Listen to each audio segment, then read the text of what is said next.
Bienvenidos a 360 grados, una visión global de la noticia, un espacio para debatir sobre todo lo que sucede en Colombia y en el mundo. Y arrancaremos hoy con un primer debate que tiene como tema la liberación de 4 ciudadanos chinos en San Vicente del Caguán, secuestrados desde junio del 2011. Labores de inteligencia afirman que estaban en poder de las FARC, organización que dice desde hace meses no tener un solo secuestrado. Las FARC son una organización mentirosa y traidora. Así afirmó el ministro de Defensa Pinzón, luego de la entrega de los chinos, que eran contratistas de la petrolera Emerald Energy, al Comité Internacional de la Cruz Roja, cuyos delegados afirman que se los entregaron hombres desarmados vestidos de civil. ¿Tiene aún secuestrados las FARC en su poder? Debátalo aquí con nosotros esta noche en 360. Y el segundo tema será el gran dilema que se presenta ahora en Colombia. ¿Acatar o no acatar el fallo del Tribunal de la Haya, donde Colombia perdió 75.000 kilómetros cuadrados de mar con Nicaragua? Expertos dicen que el desacato del fallo sería un suicidio diplomático para Colombia, mientras otros sectores políticos dicen que no se acate y que además el país diga adiós a la Corte de la Haya. ¿Qué conviene más al país? Lo debatiremos aquí esta noche también en 360 grados. No se vayan, en segundos empezamos con nuestros invitados.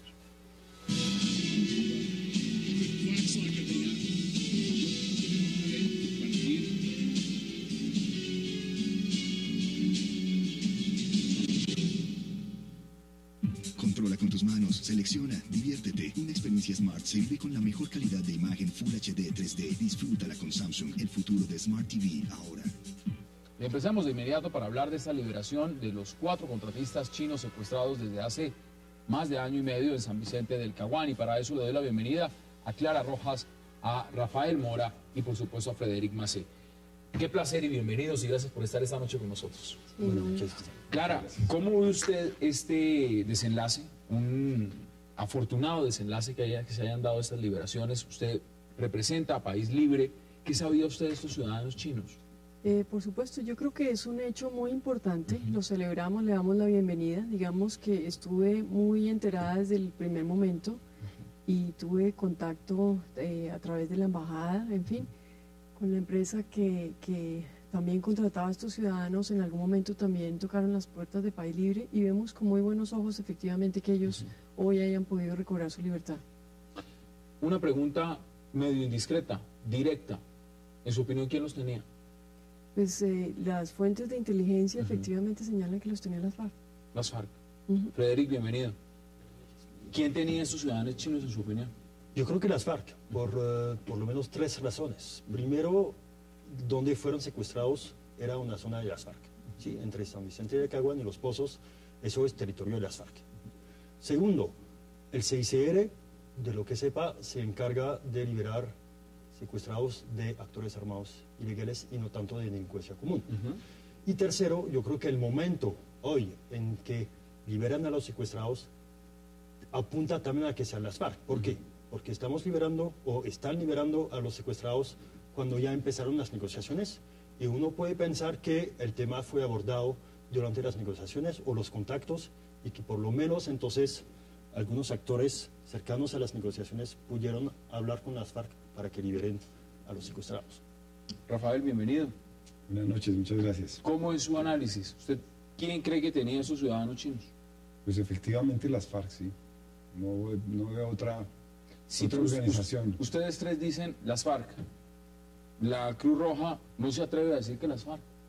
Evidentemente tampoco es su función. Nadie le va a decir a la Cruz Roja que diga lo que no tiene que decir.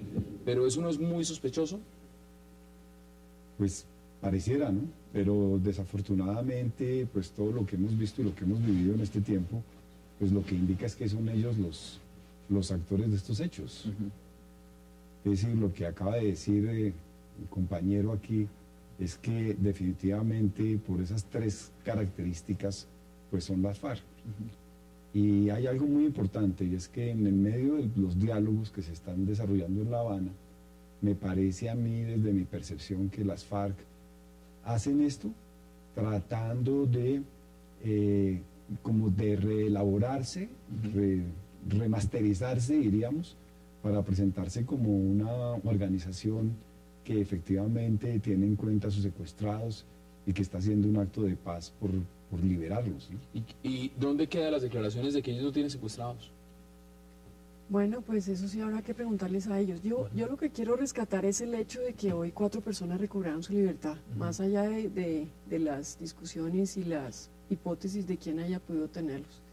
Me parece que lo que hay que seguir mandando el mensaje tanto a las FARC como al ELN y a los demás grupos que tengan personas en su poder es que los liberen de manera inmediata, que eso es lo que estamos esperando todos los colombianos y que sin duda este mecanismo a través del CICR es excelente porque nos permite un gana-gana yo creo que para todos, máxime cuando se respeta la integridad de las personas y podemos tenerlas casi que sanas y salvas de vuelta en sus hogares. Mire, aquí mientras estamos hablando tengo comunicados, por supuesto, de su organización. ¿De cuántos secuestrados estamos hablando en este momento en Colombia? Sí, digamos que para este año 2012, a lo que va a septiembre 30, tenemos un acumulado de 235 secuestros en Mira, aquí Colombia. anoto, 235. Ajá. Aproximadamente porque hay una cifra negra, ¿no? De Hay, falta de hay muchos denuncia. que no denuncian, Sí. todavía, por supuesto. Muchos son casi el 60%, todavía tenemos una cifra muy alta de no denuncia. De no denuncias. Bueno, sobre esta cifra, 235, ¿cuántos pueden ser de las FARC? Pues de la información oficial al menos, como unos entre 21 y 27 se le adjudican solo a las FARC. Solo las FARC. Ujú. Frederic, si uno ve estas cifras, hay unos diálogos, hay un escenario también de parte del gobierno donde se ha dicho por lo menos que hay que guardar prudencia, que no hay que estropear las negociaciones, los diálogos, lo que se esté dando en La Habana. Pero ¿no es esto una situación muy peligrosa y muy hipócrita negar el secuestro cuando evidentemente con los que se está negociando se sabe abiertamente que son secuestradores? Pues uno puede ver el vaso medio vacío o el vaso medio lleno. Yo creo que en este caso la mala noticia sí es que aparentemente las FARC tenían y de pronto siguen teniendo secuestrados y no lo dijeron. La pregunta es ¿por qué no liberaron a esos secuestrados antes?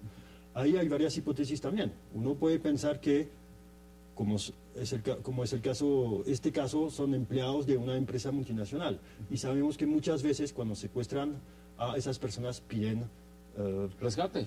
no, piden pago, o sea, Claro. dinero. Entonces uno puede pensar que las negociaciones no avanzaron suficientemente y que no estaban pagando lo que estaban pidiendo.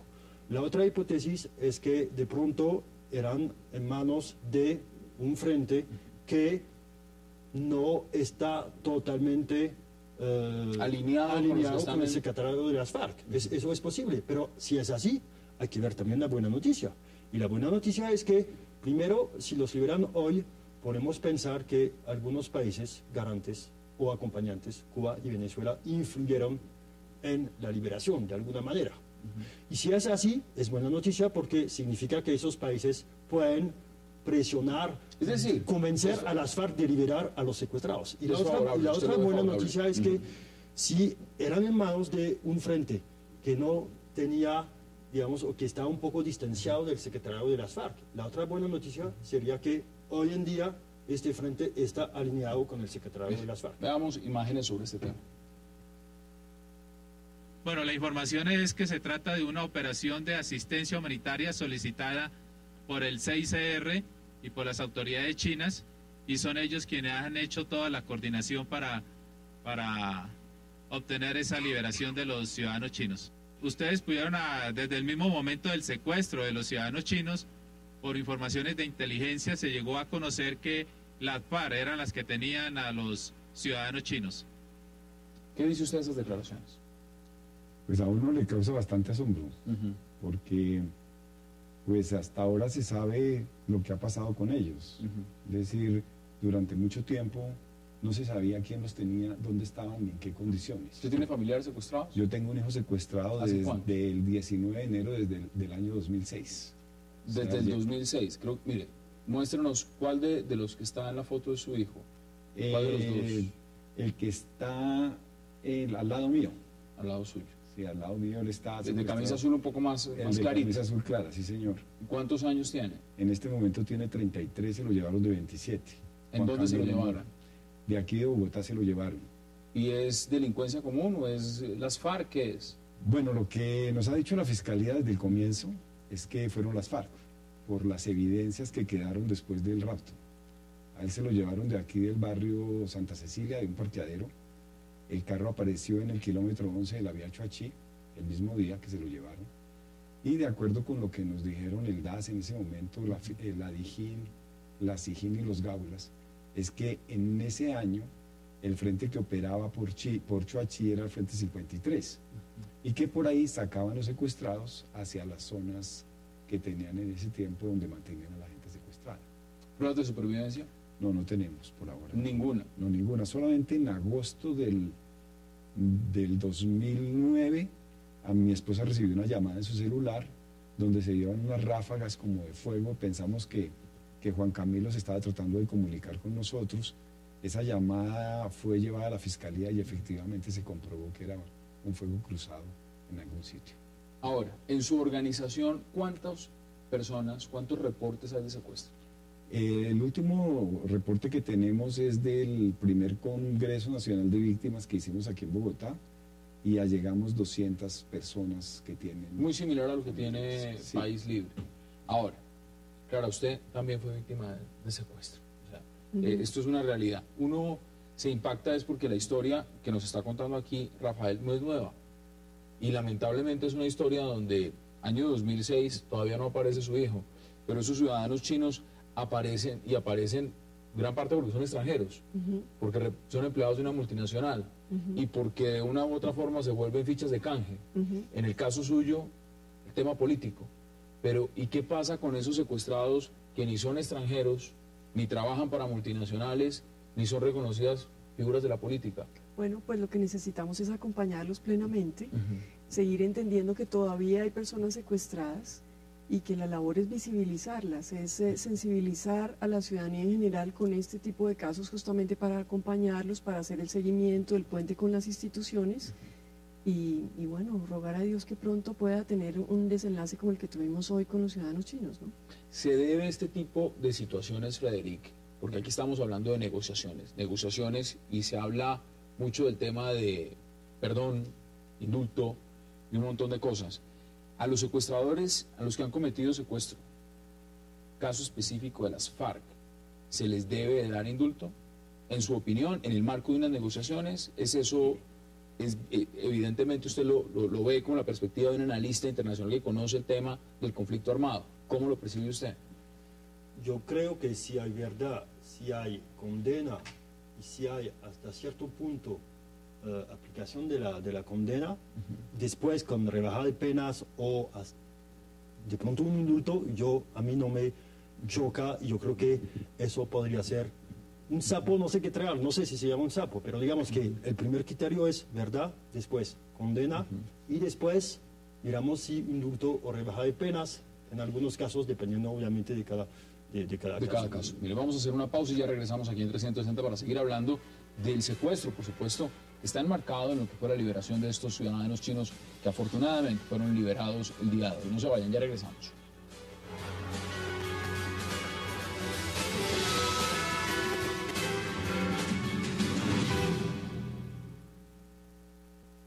Fueron entregados por hombres de civil. Efectivamente, nosotros, repito lo que he dicho antes, somos una organización humanitaria. A nosotros no compete investigar ni este tipo de hechos, ni quién está detrás, ni quién los ha hecho, y me remito simplemente a los hechos factuales. Nosotros recibimos estas personas de un grupo de personas vestidas de civil y desarmadas, y lo que a nosotros nos interesaba era trasladarlas sanas y salvas con respecto a sus familias.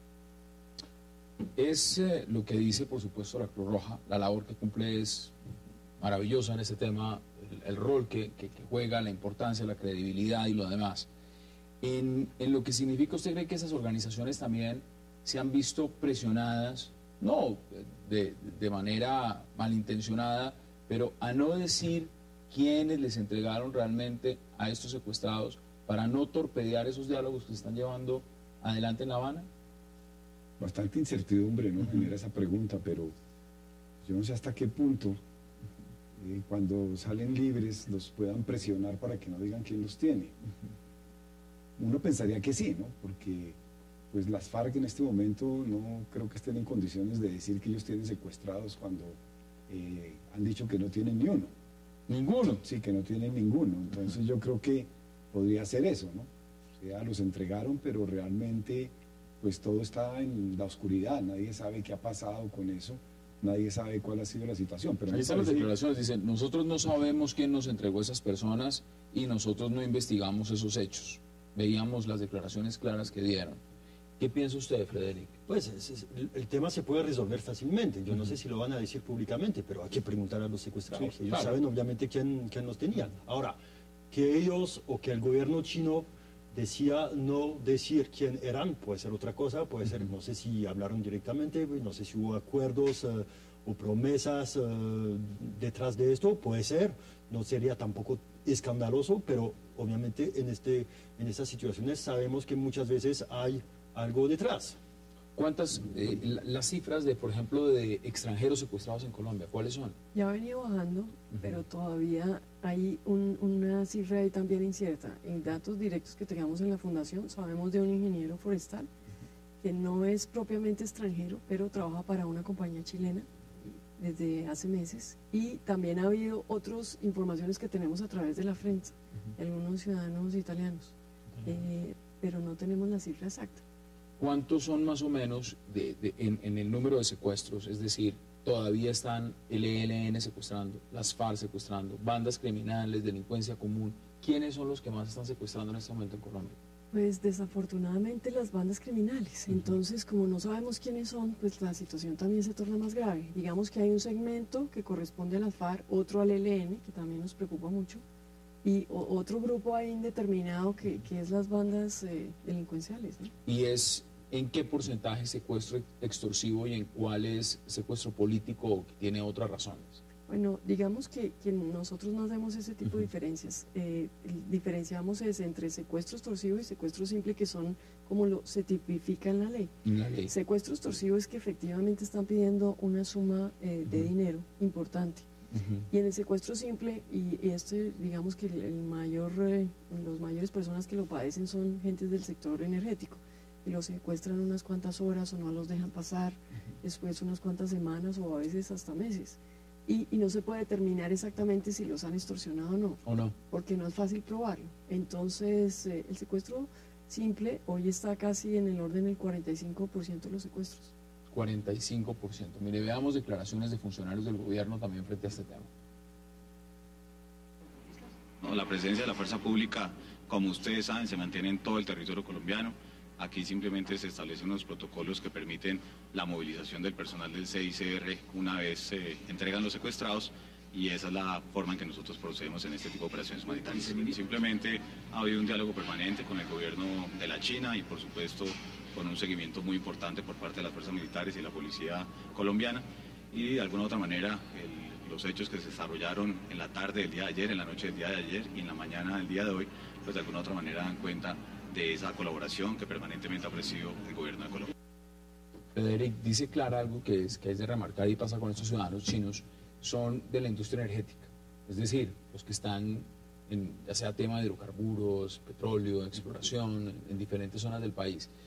Hoy estaba leyendo noticias, Exxon, la petrolera más grande del mundo, acaba de tener otros yacimientos nuevos en Colombia. Estamos viendo que el tren minero que impulsa este gobierno es muy fuerte en todo el tema de la economía, de la explotación. ¿Qué significan estos secuestros también para esa industria?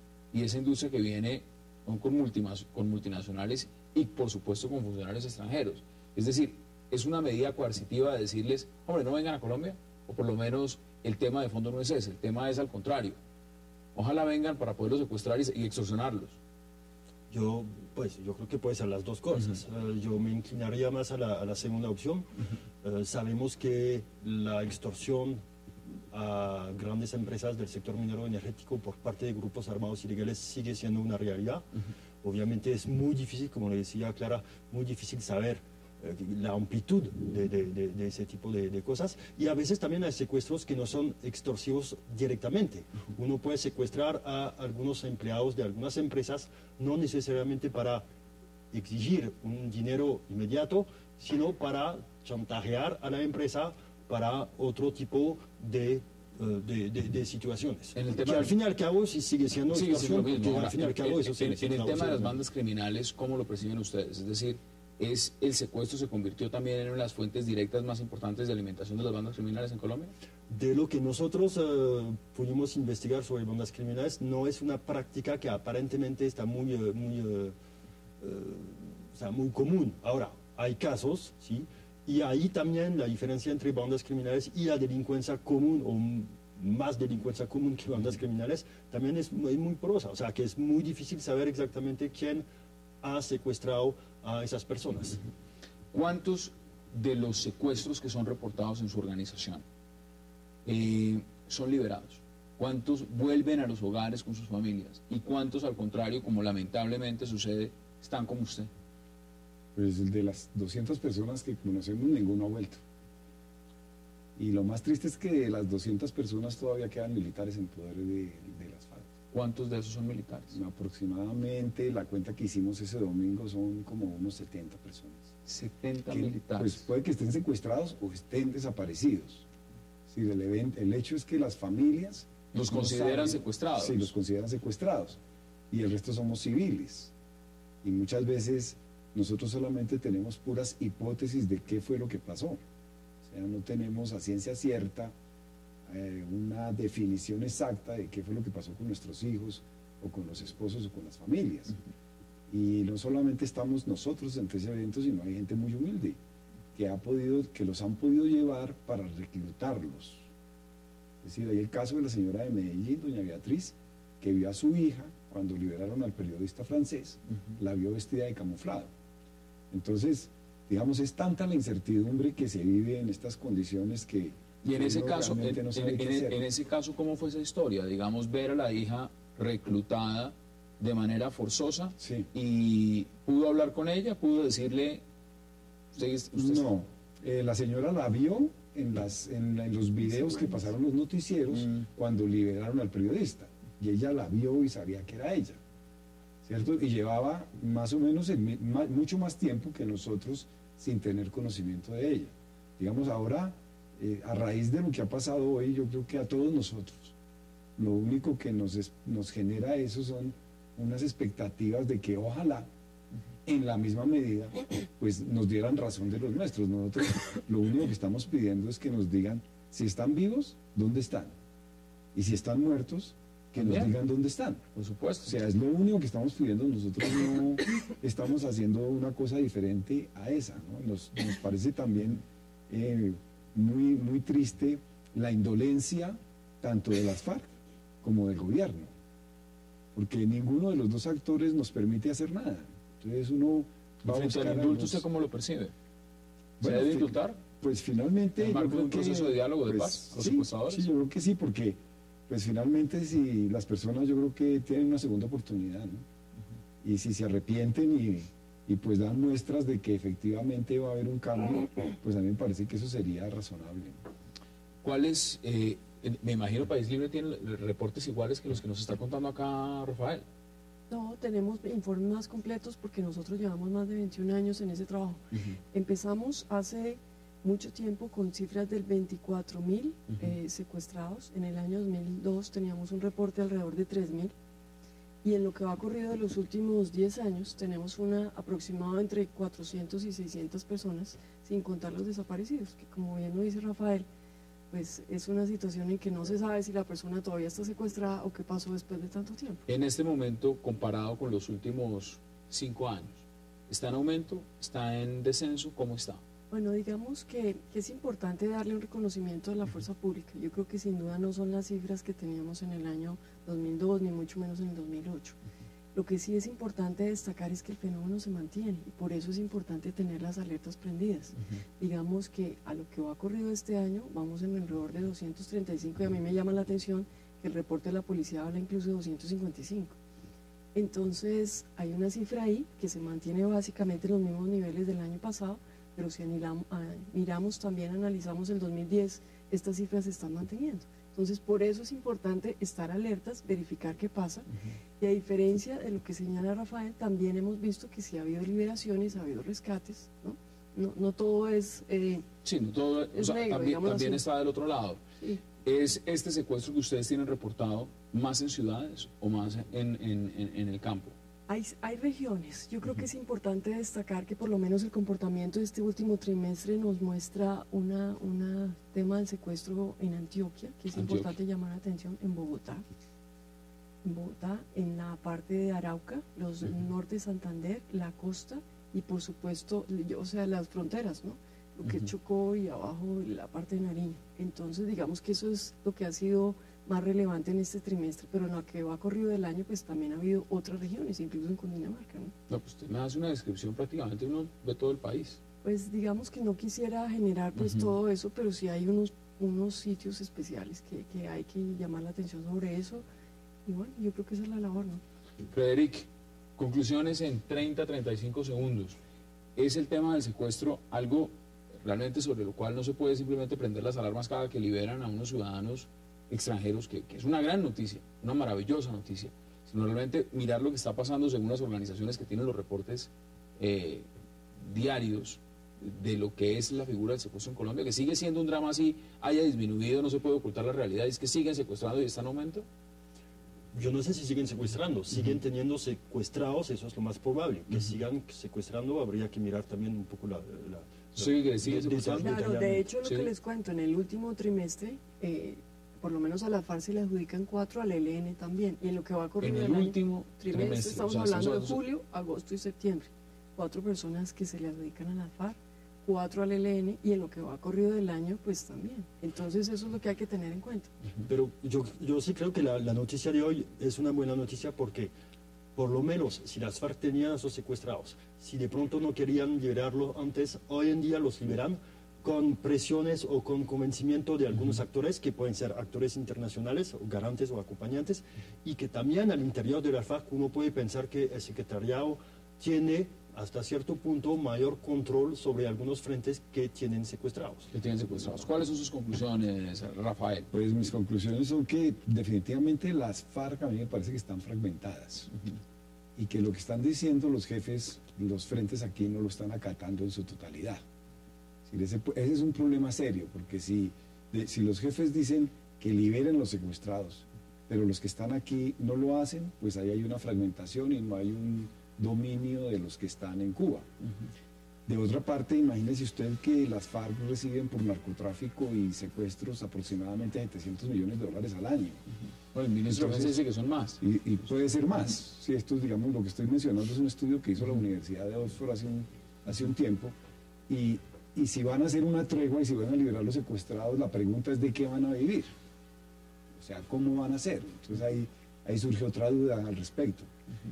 También estamos con muchas expectativas, y las familiares estamos pues con bastante ánimo de que si esto sucedió, pues ojalá y quiera Dios que en términos de lo que va pasando este año, pues liberen más. Claro, que liberen más. Eso es lo que deseamos todos. Eso es lo que deseamos. Que los liberen a todos. Y realmente pues no importa quién los tenga o cómo haya sido, sino que esas personas vuelvan a sus casas. Pues Rafael Mora, gracias por haber aceptado la invitación. A ustedes, muchas gracias. Clara Rojas, gracias por haber aceptado la invitación, y Frederic Macé también gracias por haber aceptado. Vamos a hacer una pausa y al regreso entraremos a hablar de lo que está en la boca en Colombia, es el tema de la Haya, si se debe o no acatar el fallo. La polarización está, las propuestas están, quienes defienden una posición y la otra estarán sentados en minutos en esta mesa. No se vayan, ya regresamos.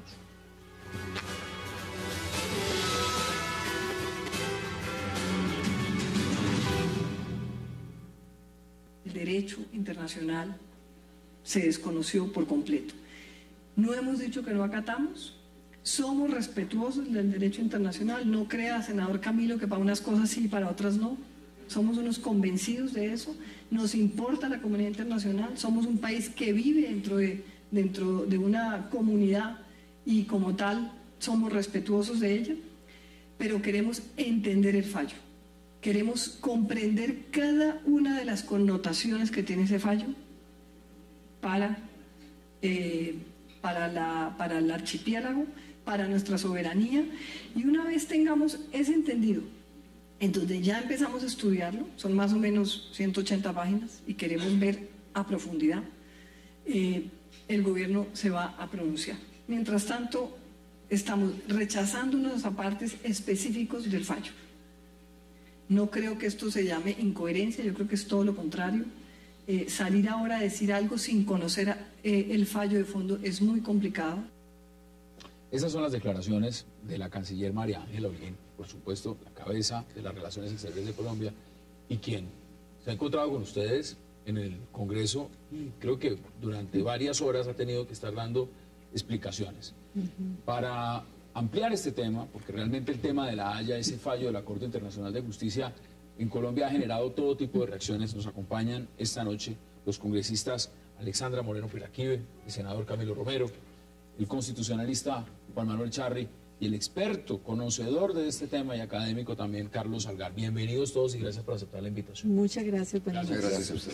Bueno, senador, mucho se ha debatido, mucho se ha analizado, pero hay una pregunta puntual. ¿Hay que acatar el fallo?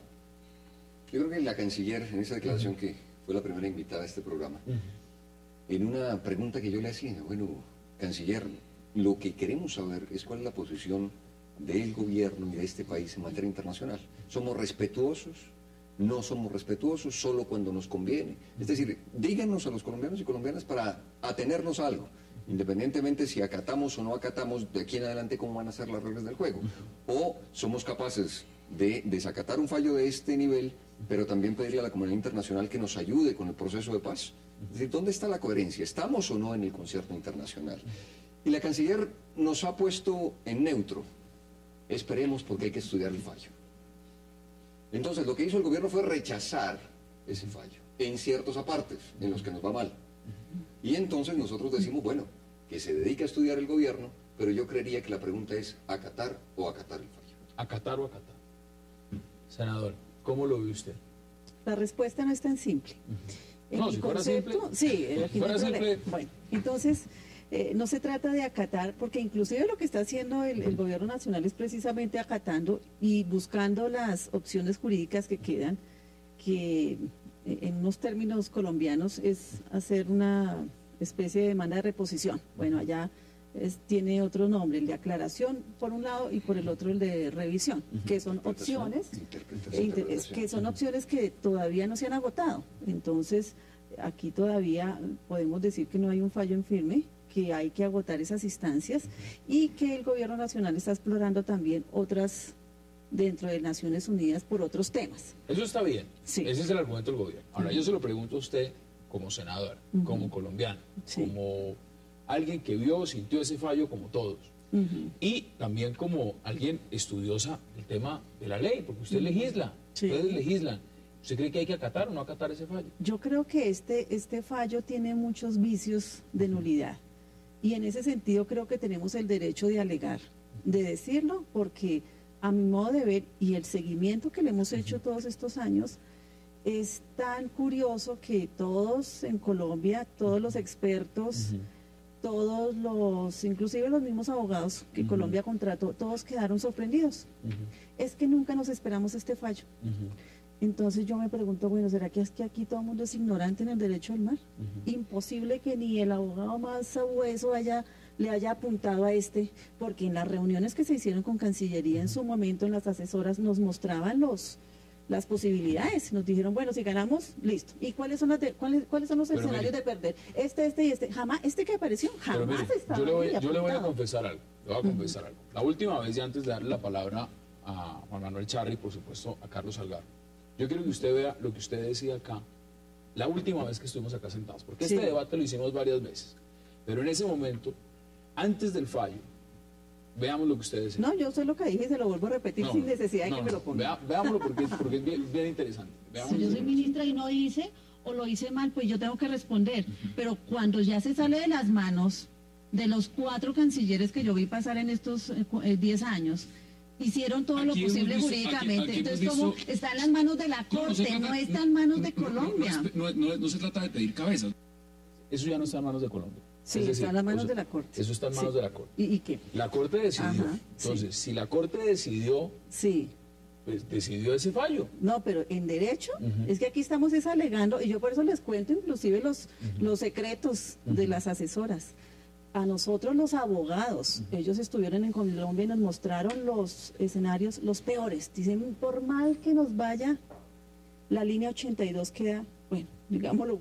¿Usted así nunca se simplemente. imaginó que nos iba a ir tan mal y por eso estaba tan convencida de que... Alce la mano a alguien en Colombia y nadie. Hemos hablado con los analistas, con los expertos. Yo le voy a... nunca se lo hubieran a mí imaginado. no me queda bien levantar la mano, pero yo me reuní con Ramiro Zambrano varias veces y con otros, y por eso hacíamos estos debates, porque la impresión que teníamos era que nos iba a ir peor, era imposible, y nos fue como lo decían ellos.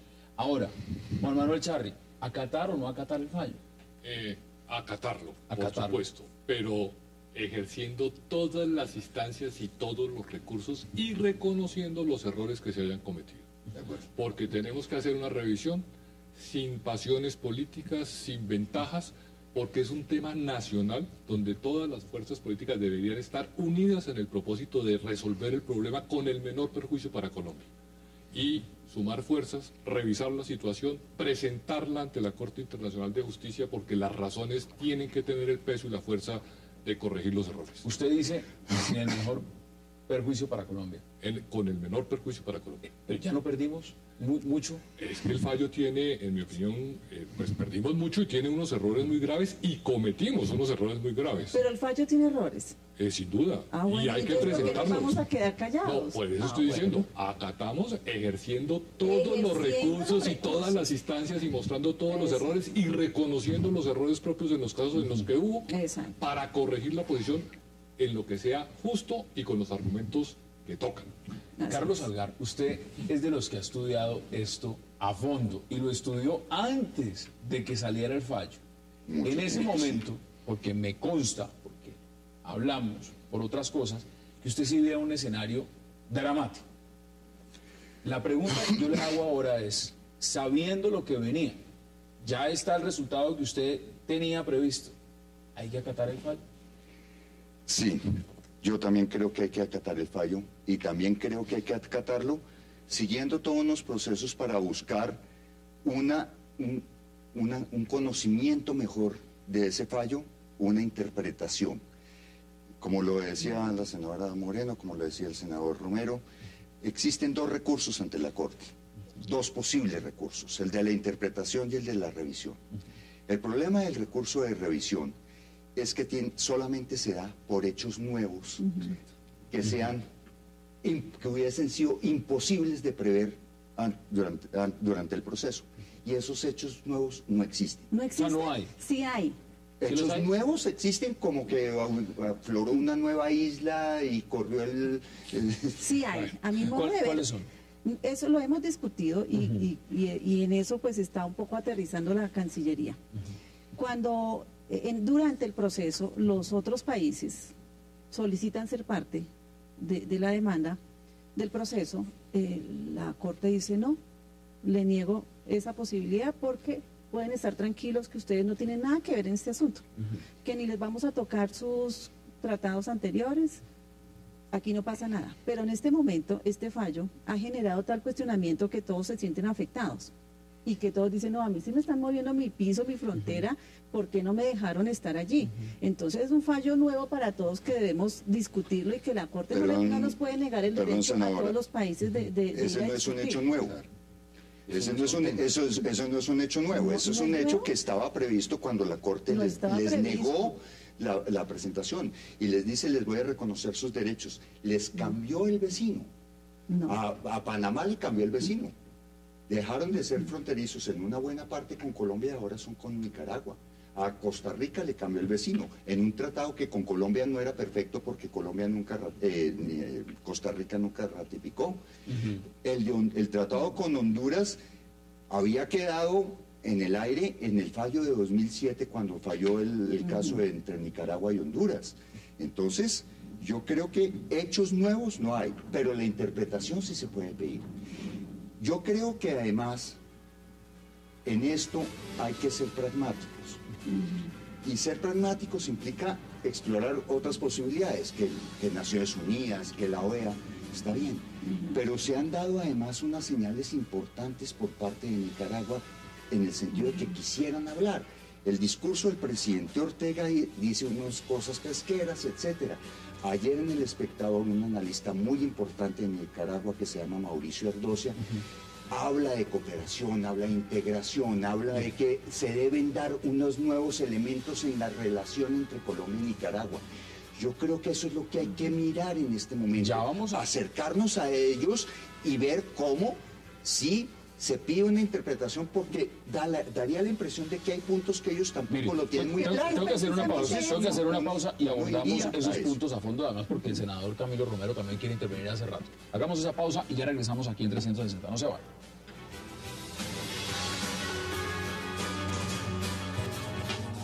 Llegó a Colombia Fonte Celta, el agua mineral más pura. Fonte Celta, enriquecida con solidaridad.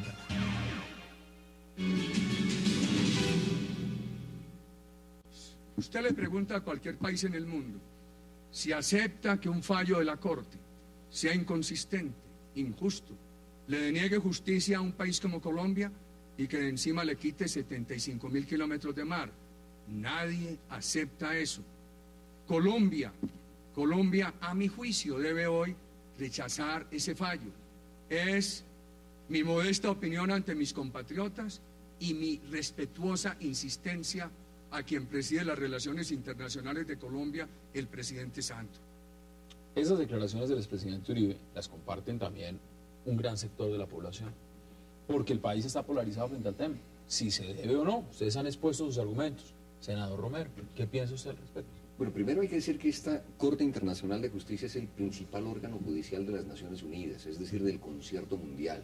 Y ahí nosotros tenemos que preguntarnos, bueno, ¿somos unos parias del mundo o estamos metidos en el concierto internacional? Pregunta.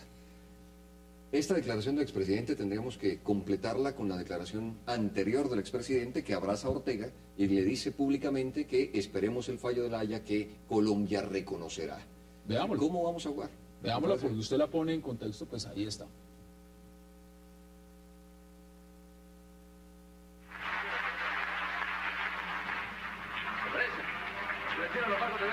No, mire, presidente, esté tranquilo que conversamos usted y yo y tenga toda la seguridad de que lo único que estamos haciendo es esperando lo que defina la Corte La Haya y lo respetamos totalmente, se lo digo delante de todos. Mientras tanto, los barcos de guerra. No, vea, nosotros lo que tenemos allá es...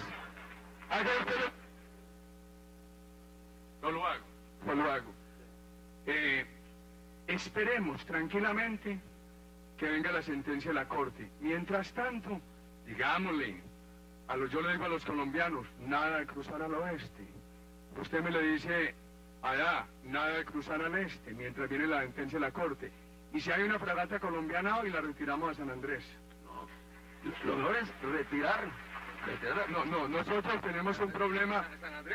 No, nosotros tenemos un problema grave de narcotráfico por San Andrés.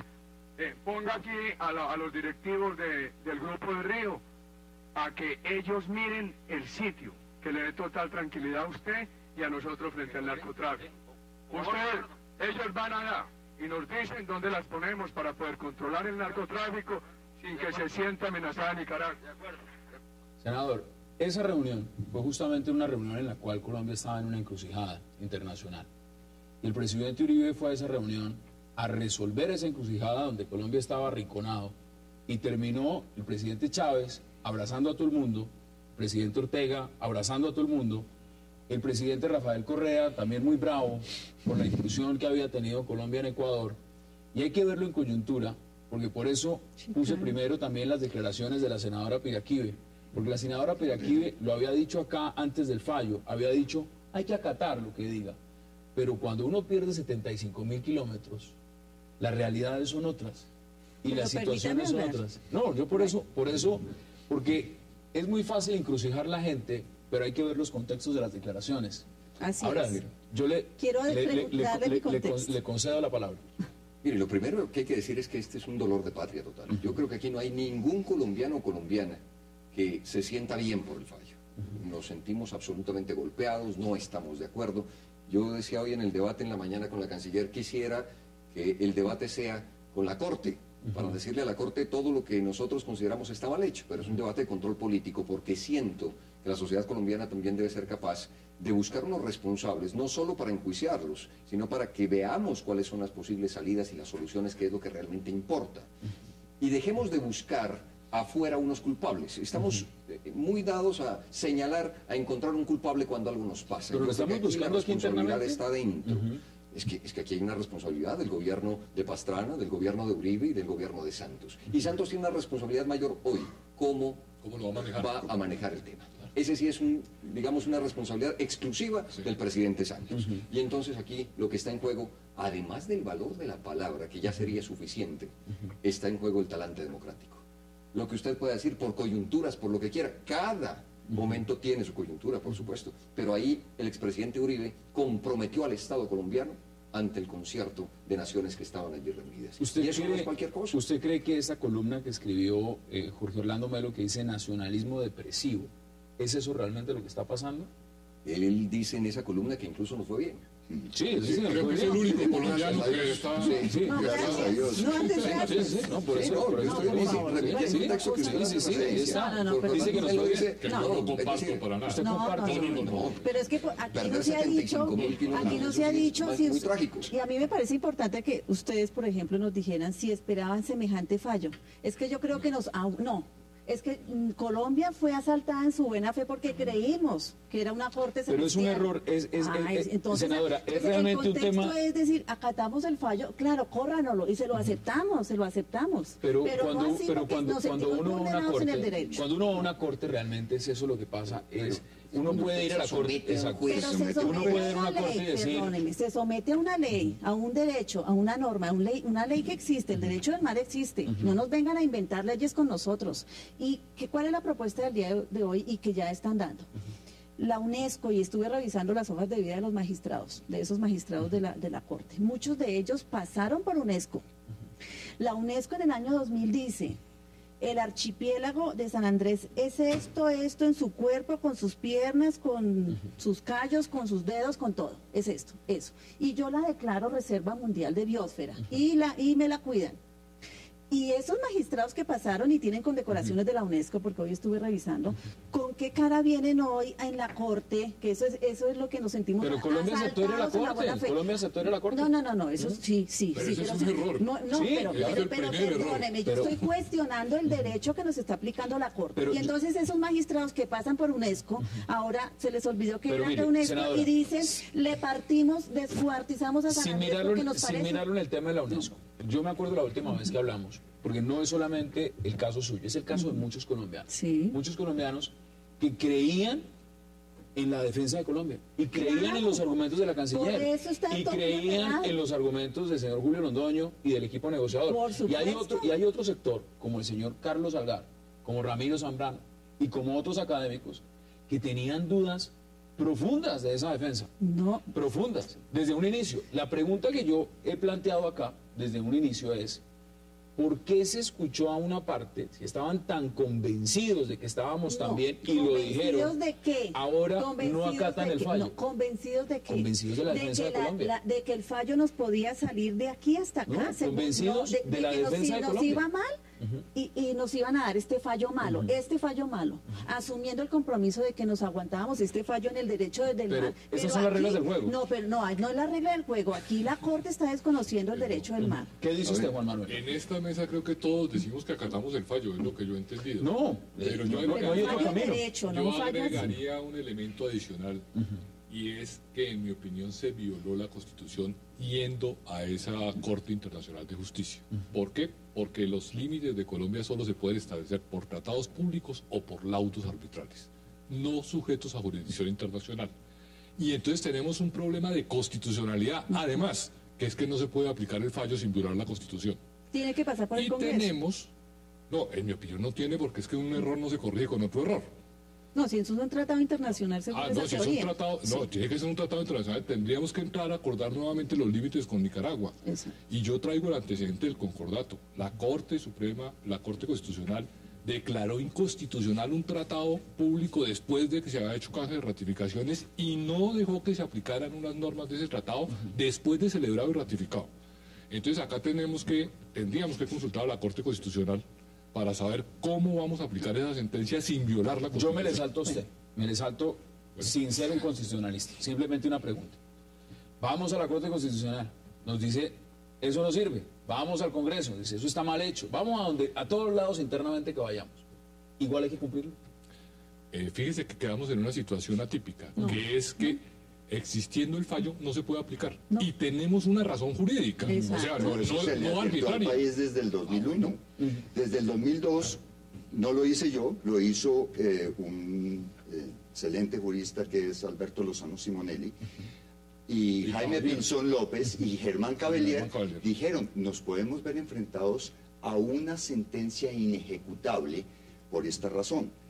Sin embargo, se fueron a los antecedentes de la Asamblea Nacional Constituyente, cuando se estaba discutiendo el hoy artículo 101 de la Constitución, que fija los límites, y se encontraron con una carta del entonces viceministro de Relaciones Exteriores, Rodrigo Pardo, en la cual dice, no hay que necesidad de meter sentencias de la Corte, porque nosotros somos parte de las Naciones Unidas, somos parte del Pacto de Bogotá y aceptamos ya por legislación previa incorporada a nuestra legislación los fallos que dicte la Corte Internacional de Justicia.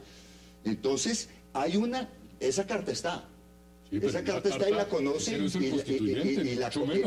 a la constituyente y el constituyente la acogió como tal. No, señor, el constituyente es el artículo 101 y esa interpretación es una simple interpretación a raíz de un comentario. Pero 101 lo hace basado en una carta que dice el Ministerio de Relaciones Exteriores. Pero perdóneme, yo quiero volver a otro punto. Yo quiero volver a otro punto de responsabilidades porque además del tema... Los constitucionalistas también tienen una responsabilidad. No, yo no soy constitucionalista porque afortunadamente no sé de derecho constitucional casi nada. Esto es que lo he leído. Déjame un segundo. Es que nos mostraban al presidente Uribe. Pero nadie ha recordado una alocución del presidente Uribe 7 u 8 de diciembre del año 2007, el día que salió el fallo de las excepciones preliminares. Ese día el presidente Uribe sale junto con su canciller Fernando Araujo a decir cómo había sido el fallo de las excepciones preliminares. Y vale la pena que se revise ese fallo, y junto con un comunicado de prensa que se emite sobre ese fallo, en el cual le muestran al país el gran triunfo jurídico y diplomático de Colombia en el proceso ante la Corte Internacional de Justicia. Rescatamos, la Corte nos dijo que San Andrés, Providencia y Santa Catalina es nuestro. ¿Y por qué dice eso? Porque el fallo del 2007 dijo que San Andrés, Providencia y Santa Catalina, de acuerdo con el artículo primero del Tratado del 28, era de Colombia. Era Colombia, pero luego no le cuenta al país, sino al final, durante 15 segundos, y quedó por ahí una cosa pendiente, los callos y el agua. Hago una pregunta. Pero nos lo vendieron como el gran triunfo y se les olvidó decirnos que la parte gruesa era el mar. Yo hago una pregunta. Vean, yo les invito a que vean la locución presidencial. Vamos a mirarlo y vamos a hacer una pausa y vamos a volver sobre ese punto porque no solamente es el tema de estas administraciones. Yo no he visto todavía al presidente Pastrana poner la cara y tampoco he visto Guillermo Fernández ni siquiera aparece el nombre en la sentencia. Los he visto poner la cara y sería interesante saber esas administraciones que han dicho frente al tema. Hagamos una pausa y ya regresamos. Total.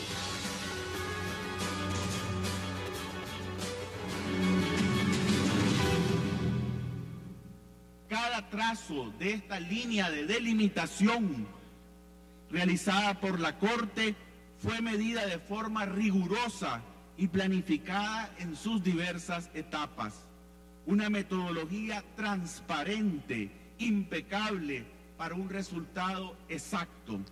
Resultado exacto, esa es la posición desde Nicaragua y tienen que estar muy felices con ese resultado.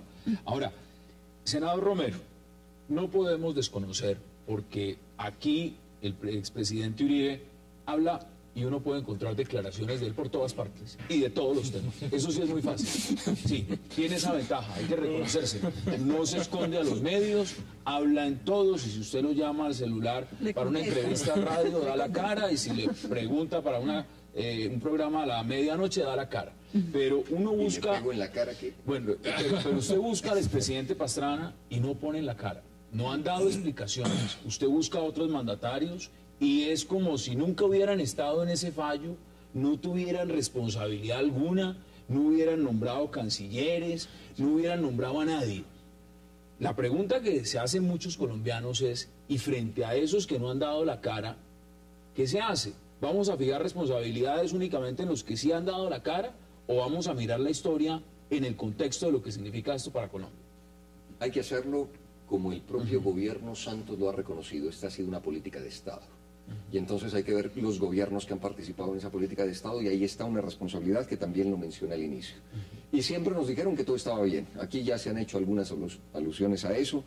Siempre todo ha estado bien y cuando se demuestra en los hechos lo mal que estamos, acudimos a la unidad nacional. Acudimos a que tenemos que juntarnos todos. Esto es más o menos como privatizar las ganancias, el conocimiento, que nadie se entere y socializar las pérdidas. Ahora sí, vengan, ayuden porque nos jodimos todos. ¿Sí?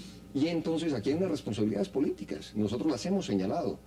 Y como hemos acompañado en una política acertada de esta canciller frente a Venezuela y Ecuador, por ejemplo, hay que reconocer que ha fallado la política internacional de Colombia de manera estatal, una política de Estado que ha fallado. Por eso mi pregunta hoy en el debate de la canciller es, díganos cuál es la política internacional. Porque nos preocupa muchísimo que se diga que no vamos a acatar el fallo. Y nos preocupa mucho, sobre todo en este contexto en el que estamos pensando en un escenario de paz al interior. ¿Para qué? Para irnos a una guerra fuera. Ese sí sería el peor de los escenarios, creería yo. Entonces, aquí las responsabilidades políticas son de estos tres gobiernos, de quienes hicieron parte de este hacia atrás, digamos, ¿sí? ¿No las hay? ¿O usted dónde las ve más graves, Juan Manuel? ¿En qué gobierno realmente usted ve unas... La responsabilidad para mí más grave está el 5 de diciembre del 2001, el día que Colombia le quita el respaldo a su aceptación de la jurisdicción obligatoria y al día siguiente presenta a Nicaragua la demanda. 5 de diciembre del 2001. ¿Qué gobierno estaba en ese momento? Estaba el gobierno de Pastrana. De Andrés Pastrana. Le doy otra fecha. Bueno, pero diciembre de 1999, cuando Arnoldo Alemán, después de la firma de la ratificación del tratado Colombia-Honduras, Arnoldo Alemán dice: declaro terminada cualquier posibilidad de un arreglo directo con Colombia y vamos a recurrir ante la Corte Internacional de Justicia a reclamar nuestros derechos. Anuncia formalmente la demanda en diciembre de 1999. Gobierno Pastrana. Pero, doctor, el problema fue aceptar esa demanda, porque Colombia tenía toda la posibilidad de no aceptarla y quedábamos como estábamos. ¿Por qué la aceptó? Eso yo lo quiero saber, no sé por qué lo aceptó y no sé por qué se salió del pacto. Proceso. Y acepta el proceso, sin necesidad, porque no teníamos nada que ganar. Desde ahí, si lo miramos de raíz, eso es como el dicho: árbol que nace torcido, jamás su tronco endereza. No, es decir, pero mire, pregunto, empecemos por a haber entrado, pregunto, yo le pregunto a usted, yo le pregunto, ¿en ese momento ya empezó eso torcido? Por supuesto, porque es que teníamos un tratado que era válido, que era intangible, digamos, y necesitábamos mantenernos en esa línea. El día que aceptamos el debate, ese día entramos en discusión, y si la atendimos mal la discusión, tenemos el resultado que resultó este año. En el año 2001, o sea, años anteriores, se hicieron intentos entre Colombia y Nicaragua de hablar sobre el tema y llegar a algún acuerdo. No pasó porque esa es la primera vía que hay entre los países. Cuando ya se siente venir pues la demanda, aunque Colombia en su momento, Fernández de Soto, pues que él es el que tiene que estar contando esto, él empieza a medir, ¿no? A medir en qué momento radica el retiro de la competencia, decirle a la Corte, me retiro voluntariamente de esto, porque tenemos el derecho, porque los estatutos de la Corte lo permiten. ¿Y se hizo? Lo hizo. Y por eso... El día anterior, sí. No es el día anterior. El 6 presenta Nicaragua la demanda. No es que es el día anterior, es que Nicaragua estaba detrás, a la sombra de Colombia. Es decir, que hubiera sido el primero, el 2, el 3, el 4, el 5, cualquier día, hubiera sido el año anterior. Horas después, Nicaragua tenía su gente encima, rastreando cuándo iba a radicar el retiro de la competencia de la Corte para ellos radicar la demanda. Eso es lo que pasa, es decir, que cualquier día nos da igual. Pero porque ellos hago una pregunta. ¿Qué pasa si Colombia no lo retira? No, claro. No lo debía retirar, ese es el error que estoy señalando. Colombia no debía haberse retirado. Al fin y al cabo no nos sirvió para nada. No, señora, no tendríamos la misma, porque el efecto era que para acudir a la Corte se tenía que tener un acuerdo previo que no existía y entonces no podían ir a la Corte. No, porque y no debíamos haber ido a la Corte. En las excepciones previas, entonces Colombia alega eso, le dice, es que yo le retiro la competencia sobre estos casos, porque eso lo exige, o sea, el primer paso que la Corte exige es que haya la voluntad de que ellos intervengan. Senadora, lo primero que dijo el presidente Daniel Ortega, aquí estaba sentado yo en este mismo sitio viendo la locución del presidente Ortega en su momento, lo primero que dijo fue que esto fue un triunfo de la revolución sandinista. Cuando uno habla de la revolución sandinista, habla de los años 80. Y desde los momentos en que empieza a hablar de la revolución sandinista, la primer pretensión que hizo ese gobierno al llegar al poder en Nicaragua fue recuperar ese territorio en sus intereses. Es decir, que desde ese momento Colombia ya sabía que Nicaragua iba a buscar el archipiélago de San Andrés. En ese momento lo supo. Sí. De ahí al momento en que puso la demanda, no hizo absolutamente nada. Hicieron intentos de acuerdo que no llegaron. En el tema de fondo es que nosotros ya veníamos con la muerte anunciada. Y no veníamos con la muerte anunciada de los últimos 8 años ni de los últimos 11 años. Esto venía desde los años 80. Lo demás fue el proceso. 5 de febrero de 1980. Lo demás fue el proceso, del momento en que se hizo el proceso legal y se llegó adelante. Yo creo que estaba anunciada la pelea, no la muerte anunciada. Sí, la pelea. Y la prepotencia con la que se asumió este caso, lo que hablábamos ahora off the record, ¿sí? La prepotencia y cómo se menosprecia también a los otros, porque aquí hay que tener en cuenta algo, en el concierto internacional también vale tratar a los demás como queremos ser tratados. Y creo que eso nos despistó muchísimo del resultado final. Yo les hice una pregunta que planteaba al aire, senador, porque evidentemente eso no tiene nada que ver con la configuración de la Haya y ustedes lo han puesto muy claro y Colombia en eso es muy legalista. El fallo hay que acatarlo. El presidente Ortega es un hombre que ha violado toda la reglamentación de su país, empezando por las últimas elecciones donde cometió fraude electoral. Donde la misma manera en cómo ha llevado este proceso de no reconocer el tratado con Colombia también es un acto de ilegalidad. También, él es guerra básica. Y sin embargo nosotros nos vamos a sentar, el gobierno y toda la sociedad civil, el gobierno y en Colombia dicen vamos a acatar el fallo frente a alguien que ha violado toda la normativa. No, y lo de UNESCO, fíjese lo de UNESCO. Puede tener todo el rechazo a quienes actúen de la manera en que usted lo dice. Para mí son temas internos de ese país, pero podemos rechazar todas esas maneras, pero nunca nos puede dar pretexto para actuar a nosotros de la misma manera. Ese es el argumento que está defendiendo el gobierno. Ese es el argumento que está planteando el gobierno. Ahora, la gran pregunta es, la canciller el día de hoy, en el debate, en declaraciones, ha dicho que Nicaragua puede ir por más. Es que lo dijo el 2001, cuando que está abierta la puerta. Eso lo dijo hoy. En la demanda está... ¿Qué dice usted frente a eso? En la demanda está escrito, primero voy por los límites marítimos y la segunda demanda que les voy a interponer es por una indemnización, por un usufructo, por todo lo que ustedes han Pero a esa demanda no vamos a asistir, o sea que no hay problema. No, ahí no a esa no vamos a ir, o sea que... No, eso es mentira, eso sí yo no le voy a creer. Como la tercera petición del... Lo hace como petición, no como un anuncio de demanda, sino como una petición. Carlos, ¿cómo ve usted esas declaraciones de la canciller? Es decir, está diciendo que puede ir por más. ¿Es eso cierto? Supongo que ella tiene razones. Yo pienso que el fallo ya está dado. Creo que no está... Ya deben existir algunas razones que para ir por más. Yo no las veo en este momento tan claras. Pienso que podrían haber otros elementos jurídicos ahí, no sé, me imagino, y cuando la canciller lo dice, le debo creer porque pienso que ella está haciendo su trabajo juiciosamente y está tratando de hacerlo mejor para el país. En eso estoy completamente de acuerdo y pienso, como el senador Romero, que aquí hay unas cosas que no es porque se deba aplicar el espejo retrovisor, sino porque toca buscar toda la memoria histórica del proceso. Que empieza este 5 de febrero de 1980, cuando Nicaragua ilegalmente y en una manera que busca es paliar la circunstancia del triunfo que han tenido y un país destruido después de la guerra, buscan un enemigo externo a quien achacarle. Pero Colombia actúa con un desprecio casi por el oponente. En ese día, 5 de febrero del 80, llegó Uribe Vargas, hablando de ese retiro, dice, es que eso es un chiste. El chiste nos costó Vea el 75.000 chiste. kilómetros. Tengo que hacer una pausa. Menos mal fue un chiste chiquito. Menos mal fue un chiste pequeñito. Vamos a hacer una pausa y ya regresamos porque Juan Manuel Chávez está que se habla. Ya regresamos.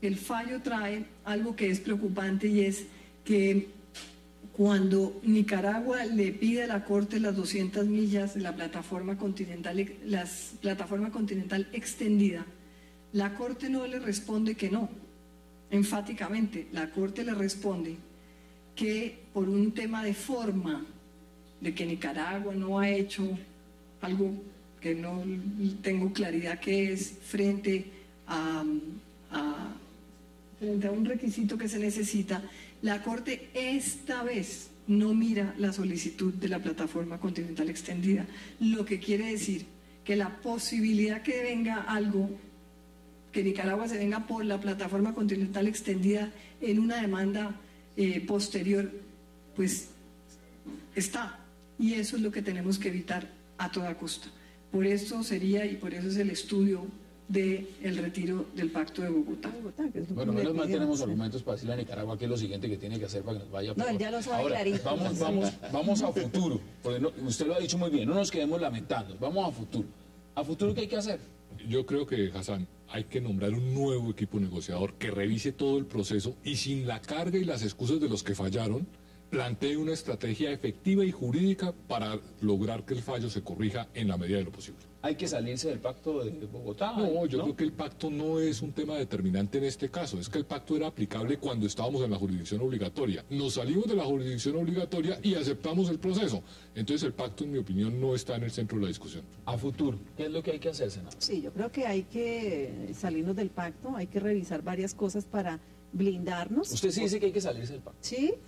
Sí, claro, es que hay que tomar las medidas porque ya está anunciado desde 2001 está anunciado las pretensiones de Nicaragua y con ese derecho moderno inventado que nos están aplicando, pues uno ya no tiene que atenerse, ¿no? La Corte cuando saca semejante fallo, pues uno dice, ¿a qué me atengo si no tengo claro las reglas de juego jurídicas? Ese juez ya no me gusta.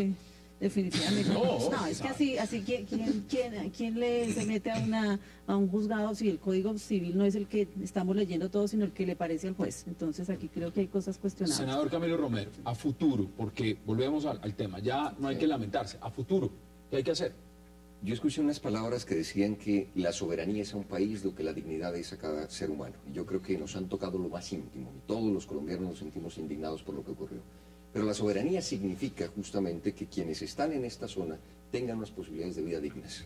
El gobierno nacional tiene que entender que la soberanía no solo se juega en estas fronteras, sino que la ha entregado una y mil veces, por ejemplo, cuando se llevan la riqueza de nuestro país y nos dejan mucha pobreza, varias transnacionales, explotando la riqueza colombiana. Allí también hay una vulneración de la soberanía colombiana. Hoy lo que hay que hacer es rodear institucionalmente, rodear de todas las maneras a esta población que vive en esta zona del país para garantizarle vida con dignidad. Es decir, la zona de frontera, y ese es un claro ejemplo, y puede usted mirar las otras fronteras para darse cuenta el grado de abandono que tiene desde el centralismo gubernamental. Mire, ¿Hay que jugársela allí? Lo decían los propios sanandresanos y representantes por San Andrés. Yo les comentaba, el representante Jack Housen decía, a nosotros que nos garanticen que nuestros pescadores van a poder seguir pescando, que nos garanticen que la inversión que se va a hacer en infraestructura y lo demás no es un consuelo, sino realmente porque San Andrés lo necesita, y que nos garanticen además que nosotros vamos a seguir manteniendo una vida digna en este archipiélago y lo demás. Más el medio ambiente. Ahora, mira, con una plataforma petrolera instalada ahí. ¿Qué hay que hacer a futuro? ¿Qué hay que hacer a futuro en su opinión? Sí. Primero quiero referirme a lo del Pacto de Bogotá. ¿Hay que salirse o no? A ver, es que en este momento, y quiero retraer lo que comentaba la senadora Moreno, en el sentido de que Nicaragua probablemente ha estado detrás de las cosas y sigue muy pendiente los procesos de Colombia. El retiro del Pacto de Bogotá solamente es efectivo un año después de que se le anuncia a la OEA el retiro del pacto. Es decir, en el momento en que nos retiramos, todavía tendría, si quiere Nicaragua, todavía tiene un año para preparar cualquier tipo de demanda y ponerla. Ahora, no y en ese caso, de acuerdo con esto, tendríamos nuevamente que, si la Corte se declara competente, ir Y no solo en Nicaragua. No solo en Nicaragua, cualquier otro. Entonces, pero de acuerdo con lo que ha hecho Colombia, o lo que hizo no debe repetir el error, eso es que es apenas obvio, pues no debe aceptar la reclamación y no debe ir al proceso e impedir que el proceso se surta. Y eso es posible, de acuerdo al reglamento de la Corte. Pero o sea que no es que estamos hablando de ideas de hecho. El retiro del Pacto de Bogotá nos blindan, no inmediatamente. Lo que nos blinda es una posición jurídica y una posición política. O sea que si se hacen las dos cosas tampoco, que se retire el pacto y que dentro de ese año tampoco conteste. Eso no le sirve tampoco. Es que no debe contestar con pacto, sin pacto no va al proceso. Hay un precedente que es bien interesante y por eso yo vuelvo y menciono el tema de Ortega, es porque los que van a la Corte Internacional de Justicia se supone que es un pacto de caballeros y realmente Colombia se va a comportar como un caballero frente a alguien que no es muy caballero. Pero el tema de fondo, sí, el tema de fondo... Póngale al lado a Uribe y ahí quedamos para... El tema de fondo, senador Romero, para que empecemos a concluir cada uno en unos 30 segundos es, ¿usted cree que se puede llegar a acuerdos certeros con Nicaragua, ya de manera bilateral, para garantizarle en este momento a los sanandresanos, ya tenemos los callos enclavados, ¿no? Son enclavados, para garantizar que tengan la pesca, que tengan garantías, que se respeten todos los escenarios que necesita esa comunidad? ¿Usted cree que eso se puede empezar a negociar directamente con Nicaragua? Yo creo que partiendo de la base de acatar el fallo hay que recurrir a todos los mecanismos jurídicos. Y hay que recurrir a estos mecanismos diplomáticos, por supuesto, porque lo he dicho ya de manera clara, aquí lo que importa son los habitantes de esta zona del país. Y entonces hay que garantizar el mejor bienestar de estas personas. Y si para eso es necesario hablar con Nicaragua, pues hay que hablar cuantas veces sea necesario.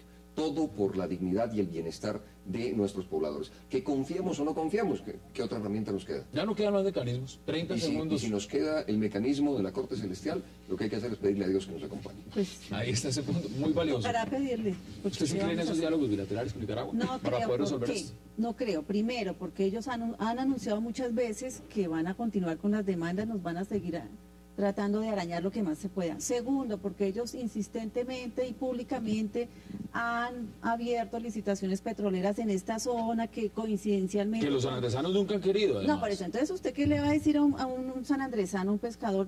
Siga por aquí, por la mitad de la plataforma de petróleo que estoy poniendo. Ay, por favor, yo la verdad no creo en Nicaragua para nada. ¿Usted sí cree en unos acuerdos bilaterales entre el gobierno colombiano y el nicaragüense para que los sanandresanos puedan obtener lo que han perdido? Yo estoy de acuerdo con el senador Romero que hay que ejercer todas las instancias jurídicas, incluyendo las gestiones diplomáticas, para lograr corregir en lo más que se pueda este error que cometió la Corte y que en parte cometimos nosotros. Y debemos, rodear y respaldar al gobierno en una política organizada. Yo lo que veo es un gran desorden, todos opinando. El gobierno no ha sido capaz de ponerse todavía en orden y dice, estoy pensando, estoy tratando de definir una posición. Hay que ¿Hubiera sido más claro que hubiera dicho de una, perdimos, acato? No. Yo creo que hace bien, pero tenemos es que rodearlo. Acá debe haber una postura de unidad nacional, en que Colombia defienda sus intereses sin diferencias partidistas y sin ventajas por la coyuntura. Eso es lo que hay que hacer. 30 segundos para sus conclusiones. ¿Sí cree en esos posibles acuerdos bilaterales entre Nicaragua y Colombia? Sí, yo sí creo que es un mecanismo que tiene que ser explorado necesariamente. Estoy de acuerdo con el senador Romero, estoy de acuerdo con Juan Manuel. Hay que ir y buscar todos los mecanismos posibles, la interpretación, la revisión, pero creo que el diálogo diplomático, la OEA, las Naciones Unidas, los diálogos diplomáticos son necesarios. Hablando es como se quiere la gente. Bueno, si terminamos con Chávez de mejor amigo, ¿por qué no vamos a poder resolverlo con Ortega? Nosotros cometimos muchos errores, tenemos que reconocer esos errores y una responsabilidad, el país tiene una responsabilidad en unos errores que se cometieron en el proceso, y si no somos capaces de reconocer esos errores y tratar de enmendarlos por las vías diplomáticas y jurídicas que están a nuestro alcance, pues... Cabe notar que se perdieron 75.000 kilómetros, pero todos siguen en el cargo, que eso también es muy alentador, ¿no es cierto, Carlos? Esa es de las coyunturas que pasan en este país y se pregunta uno si en otro país del mundo pasaría lo mismo. Senador Camilo Romero, gracias por aceptar la invitación. Un gusto, Casam, siempre acompañarlo acá. Senador Alexandra Pérez, gracias por aceptar la invitación. Juan Manuel Chávez, gracias por aceptar la invitación. Y Carlos Algar, gracias por aceptar la invitación. Gracias. Y a ustedes, gracias por acompañarnos. Mañana nos volvemos a ver aquí en 360 grados para seguir debatiendo la agenda política de Colombia y del mundo. Hasta una próxima oportunidad.